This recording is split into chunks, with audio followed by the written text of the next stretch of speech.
সত্যি বলছি উদয়দা, মল্লিকাটার জন্য না আমার খুব খারাপ লাগছে জানো তো। এও ঠিক যে তোমার একমাত্র ছেলে ওই রঙ্গন, ঋতুরও নিশ্চয়ই অনেক আশা আছে ওর বিয়েটাকে ঘিরে। তবু এরা বলল তোমার সঙ্গে একবার আলোচনা করতে। উদয়দা, রঙ্গন আর মল্লিকার বিয়েটা কি আদৌ সম্ভব?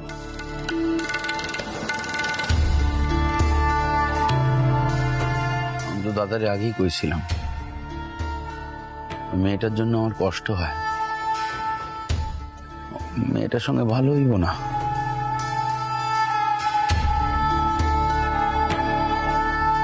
কিন্তু কথা হইতেছে কি এই বিয়েটা লইয়া যে ঝড় উঠবো,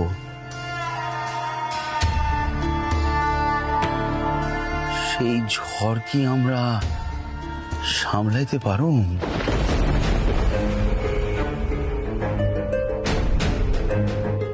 আমি শুধু ভাবছি মল্লার বাবুর কথা।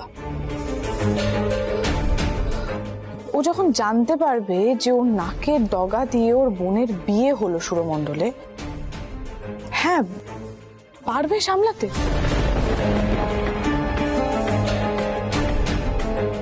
সঞ্জা, মহল্লার এখন কি ভাবন ভালো, তার থেকে বেশি ইম্পর্টেন্ট হলো মল্লিকা রঙ্গন। না মানে ওরাই বিয়েটাতে রাজি হবে তো? আমার সেটা নিয়ে বেশি চিন্তা হচ্ছে। না ওস্তাদজি, প্রথমে হয়তো রাজি হবে না, কিন্তু আমাদেরকে রাজি করাতে হবে, সেভাবেই হোক। নয়তো ওরা রঙ্গন দাদার নামে বদনাম রটিয়েই যাবে। আর মামুনি, মল্লিকা দিদির কিন্তু আশ্রমে থাকা ছাড়া আর কোনো গতি থাকবে না।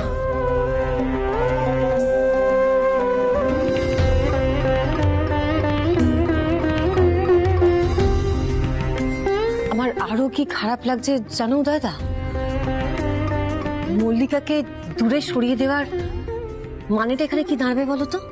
এই দাঁড়াবে যে রঙ্গন নিশ্চয়ই ওর কোনো ক্ষতি করেছে, তাই ওকে দূরে সরিয়ে দেওয়া হলো। এটাই তো ভাববে লোকজন, বলো?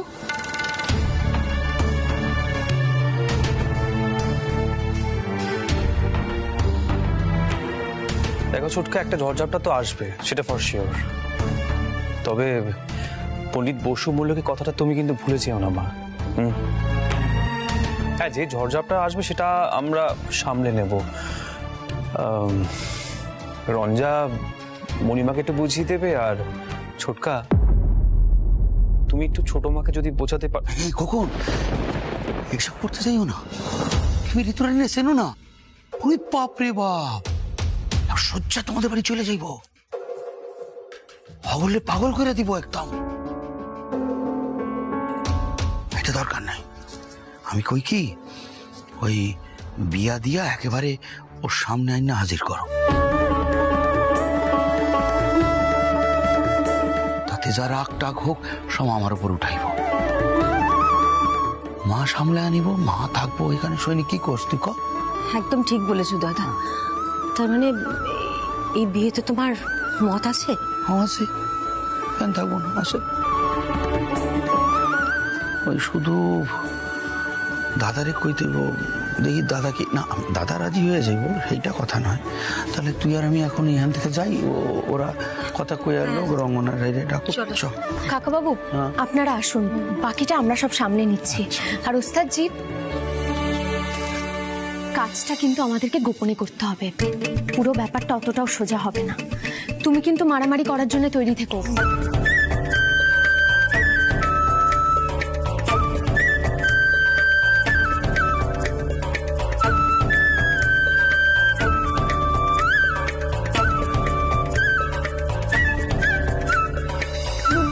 কানে কিছু গেল?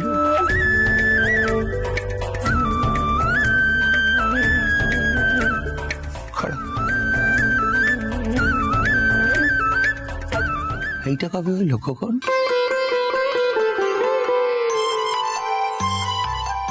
বাবা, তোমাদের সম্পর্ক তো একেবারে তত্তর কইরা লিফটে কইরা উপরে উঠে আইছে। আপনি থেকে তুমি হয়ে গেল। আরো কত কি বাকি আছে, একেবারে তুমি। হ্যাঁ চটকা, তুমি নোটিস করেছো? কি করলাম?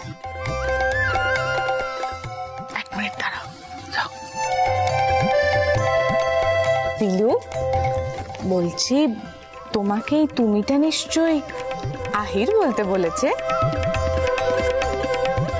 তাই না আহির? আরে রঞ্জা, তুমি পারো বটে। ছোটকা ছোটকা, তুমি এসো তো, এসো এসো। রঙ্গনকে ডাকতে হবে তো। মা চলো চলো না, ওকে ডেকে পাঠাবে। এসো চল। আহা, কত প্রেম, ভালো লাগে। চলো চলো চলো, উদয় তো অনেক কাজ আছে, তাড়াতাড়ি এসো। আরে ছোটকা, মানে তুমি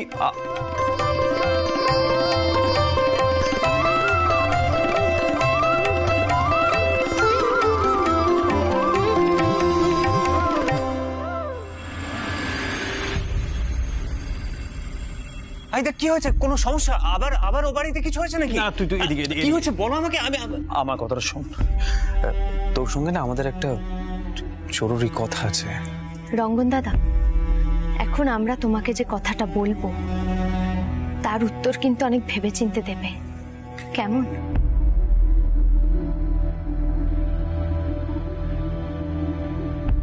ওস্তাদজি, তুমি বলো। কি হয়েছে আইতা? দেখ রঙ্গন, বসু মল্লিকাকে বড় জন্য হরিদ্বারে পাঠিয়ে দিচ্ছে। এতে মল্লিকার জীবনটা না একেবারে শেষ হয়ে যাবে। আমি জানি তুই মল্লিকাকে বাঁচিয়েছিস, কিন্তু দেখ অযথা না তোর নামে বদনাম রটতে পারে। মা কিন্তু ভুল কিছু বলেনি। বদনাম মানে? দাদা তো একটা মেয়ের লাইফ সেভ করলো, এতে বদনাম কি করে হলো আমি এটাই বুঝতে পারছি না। এইটুকু বুঝতে পারছিস না রাই?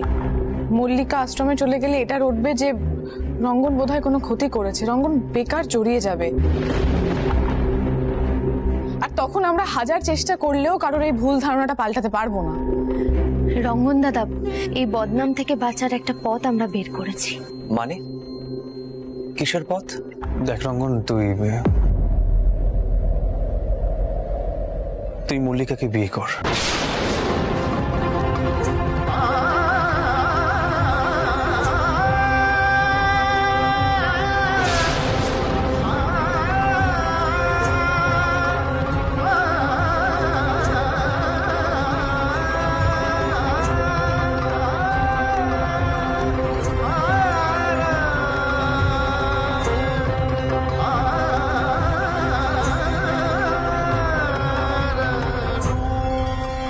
কি বলছো কি আইদা?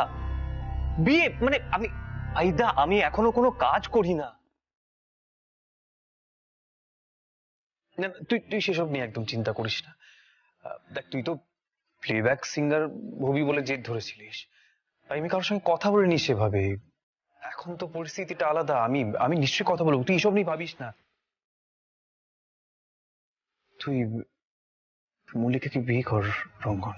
না না না না আহিদা, সেটা সেটা কি করে সম্ভব? এভাবে এভাবে বিয়ে?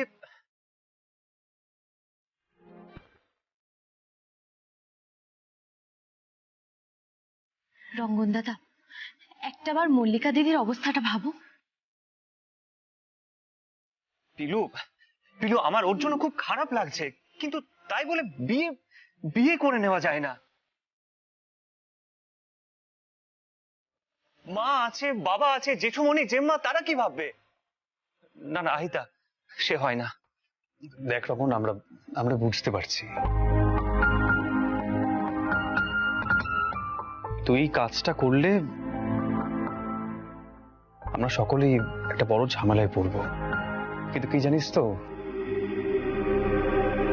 কোনো ভালো কাজ করতে গেলে হাজারটা সমস্যা না সম্মুখীন হতে হয়। তা বলে কি তুই পিছিয়ে আসবি? এই ঝামেলা নিয়ে ভাবিস না। তুই এটা ভাব না, তুই একটা মেয়েকে নতুন জীবন দিচ্ছিস, এটা কেন ভাবছিস না?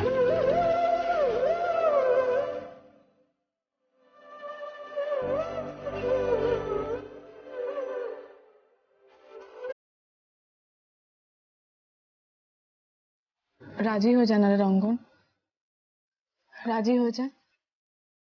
আর দেখ, ওই বাড়িতে না এই মল্লিকা মেয়েটাকে একমাত্র মানুষের পর্যায়ে ফেলা যায়।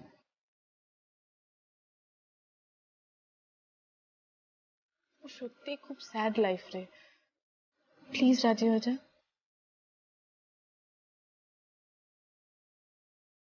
রঙ্গন দাদা, তুমি কি সিঞ্জিনী দিদির কথা ভাবছো?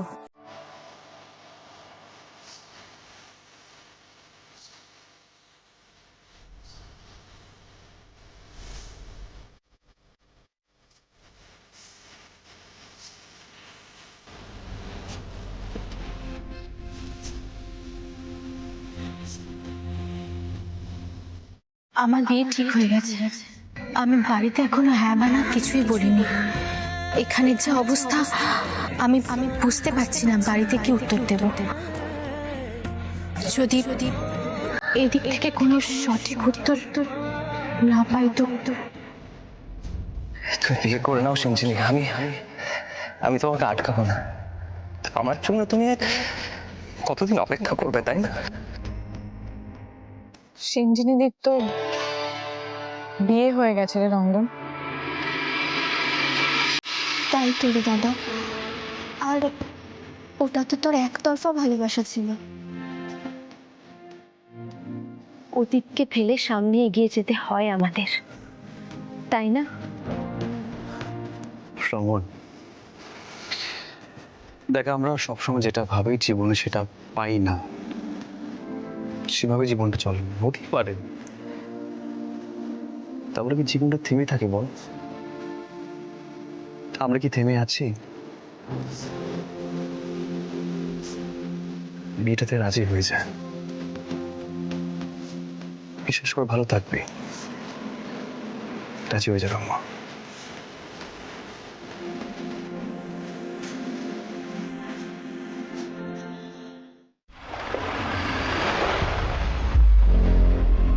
পুরো ঘটনার জন্য দায়ী কিন্তু আপনার ছোট বৌমা বাবা।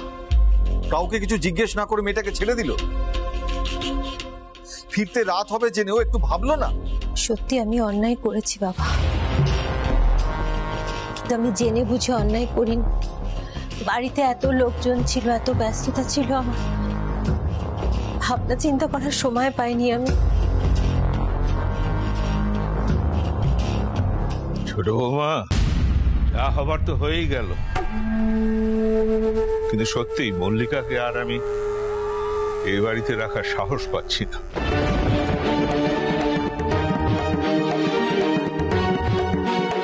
তোমার বাপের বাড়ির সকলেও তো বলে গেলেন যে মল্লিকাকে এই বাড়িতে রাখাটা ঠিক নয়। রঙ্গন একটা প্রতিশোধ নিয়েছে দাদু, তুমি পরে আমার কথাটা মিলিয়ে নি। ওরা ছাড়বে না, ওরা এখন যতই ভালো মানুষ সেজে থাকুক ঠিক তককে তককে থাকবে, দেখে নি। দাদা, তুমি কেন শুধু শুধু অন্য বাড়ির ছেলে নামে বদনাম করছো? উনি তো কিছু করেননি, উনি আমাকে বাঁচিয়েছেন। এত বেশি কৃতজ্ঞতা দেখাস না রে মল্লিকা। ছেলেটার যদি সত্যি সত্যি মাথায় কোনো বুদ্ধি থাকতো আর মনে কোনো ময়লা না থাকতো, তাহলে তোকে নিয়ে সারা রাত কাটাতো ওই বাড়িতে। পিসি ঠাম্মি, আমি তো জ্বরে বেহুশ ছিলাম।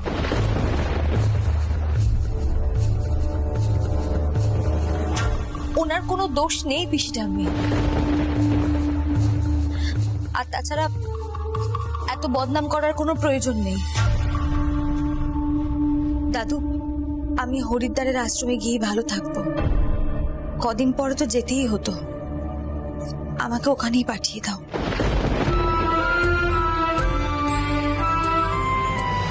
এ বাড়ির বোঝা হয়ে থাকাটা অসম্ভব।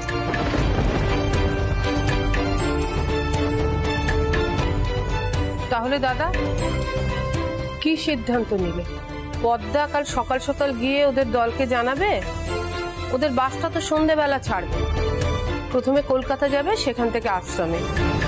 মল্লিকাও তাহলে ওদের সাথে চলে যাক। বাবা বলছি, মল্লিকা যদি আশ্রমে না যায় আর কোনো উপায় নেই? আচ্ছা ঠিক আছে, মল্লিকা না হয় ঘর থেকে বের হবে না, ও বাইরে কোথাও যাবে না বাবা, ঘরেই থাকবে। না মা, সেভাবে বেঁচে থাকা সম্ভব নয়। আমাকে বরং আশ্রমেই যেতে দাও। দাদু, তুমি আর ভেবো না তো।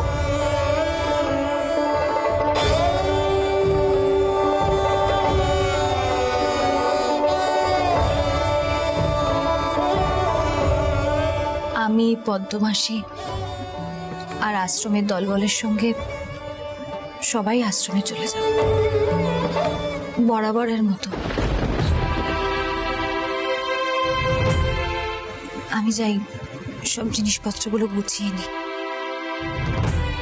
আসছি দাদু।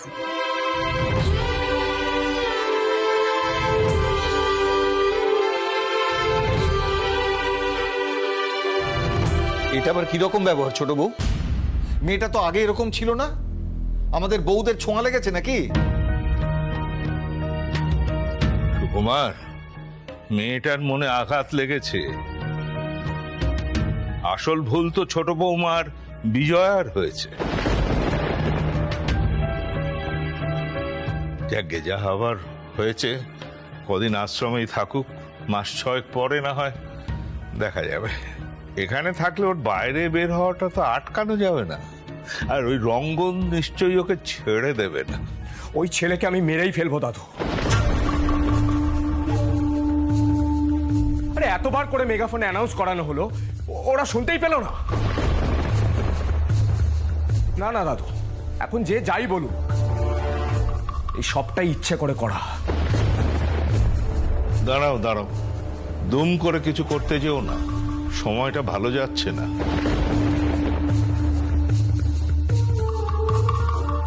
নয়তো মেয়েটার তো এমন হয় না, খুব সাবধানে এগোতে হবে। আপাতত আগে মল্লিকা রওনা হয়ে যাক, পরে না হয় ভাবা যাবে বাকি সব।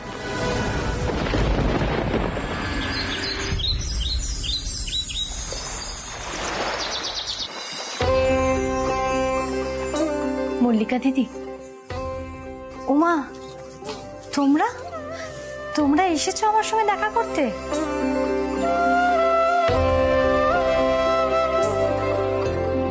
যাক, আমি আশ্রমে যাওয়ার আগে দুই বৌদির মুখ দেখার সৌভাগ্য তাহলে আমার হলো। ও বৌদি, আর ঝগড়াঝাটি কিছু করো না। আমার দাদাকে একটু মানিয়ে গুছিয়ে নিজের মতন করে নাও না। মল্লিকা, আমার কথা থাক। আমরা এখানে তোমার কথা বলতে এসেছি। আমার আমার কথা? কিন্তু ওস্তাদজি গেলেন কোথায়? ওস্তাদজি, ওস্তাদজি, এই তো।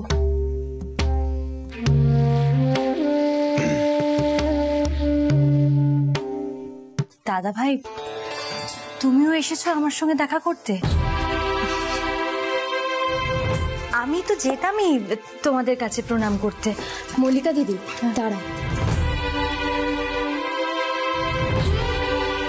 নাও, এবার তুমি তোমার বোনকে বলো কি বলার আছে তোমার।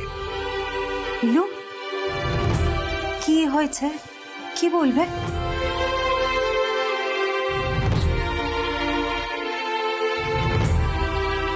তুই কোথাও যাচ্ছিস না মল্লিকা?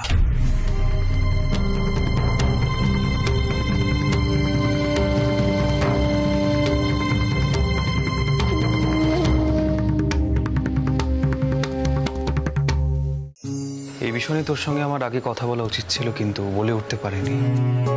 তোকে আমি এখন বলছি, তোর জীবনটা আমরা এইভাবে শেষ হতে দেব না।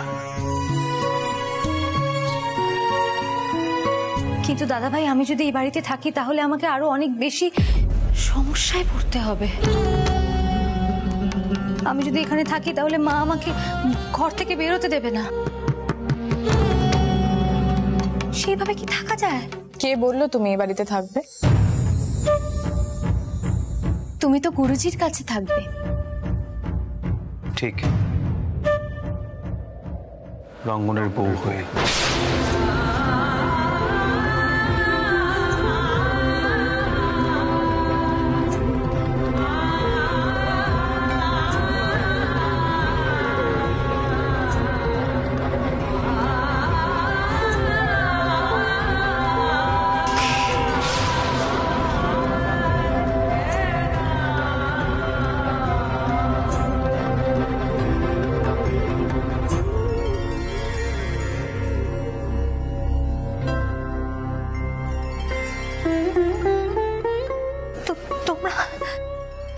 তোমরা কি বলছো কি?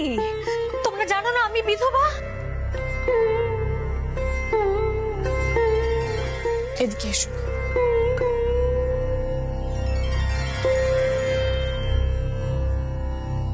কেন মল্লিকা, বিধবাদের কি বিয়ে হয় না? তাছাড়া কোন যুগেই তো বিধবা বিবাহ চালু হয়ে গেছে। দেখ মল্লিকা, এই সমস্ত সংস্কার মনের মধ্যে পুষে রাখিস না।